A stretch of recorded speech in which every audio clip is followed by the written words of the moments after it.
आमच्या जनहित न्यूज चॅनलला सबस्क्राईब करा, बेल आयकॉन दाबा आणि पहा जनहित न्यूज महाराष्ट्र चॅनलचे व्हिडिओ सर्वात आधी आपल्या मोबाईलवर। आदरणीय दामोदर अण्णाजी पगारे एपी ग्रुप महाराष्ट्र राज्य युवा मंचतर्फे विद्यार्थ्यांना शालेय वस्तू वाटप। 1 ऑगस्ट 2024 रोजी अण्णाभाऊ साठे यांच्या जयंतीनिमित्त गुरुद्वारा रोड महालक्ष्मी मंदिर हॉल देवळाली कॅम्प इथं लहान विद्यार्थ्यांना शालेय वस्तूंचं वाटप करण्यात आलं। तसेच स्पर्धा परीक्षेची तयारी करणाऱ्या विद्यार्थ्यांना पुस्तकं उपलब्ध करून दिली जातील। जयंतीनिमित्त जेवणाची व्यवस्था आणि रक्तदान शिबिर आयोजित करण्यात आलं। यावेळी संस्थापक सुचित्रा आहिरे या उपस्थित होत्या।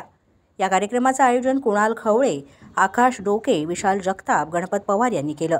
या कार्यक्रमाला भारत वाघमारे आणि समस्त मित्रपरिवार यांचं सहकार्य लाभलं। जनहित न्यूज महाराष्ट्र नाशिक। दामोदर अण्णा पगारे एबी ग्रुप यांच्या मार्गदर्शनाखाली सर्व मंडळांनी रक्तदान शिबिर आणि लहान मुलांना शालेय वस्तू वाटप तसेच जेवणाचा प्रोग्राम इथे अरेंज केलेला आहे। मी सुचित्रा प्रवीण आहिरे, कुटुंब फाउंडेशन अध्यक्ष। माझं कार्यक्षेत्र रक्तदान या क्षेत्रातून आहे। मी संपूर्ण भारतभर फक्त रक्तदान या क्षेत्रासाठीच कार्य करते।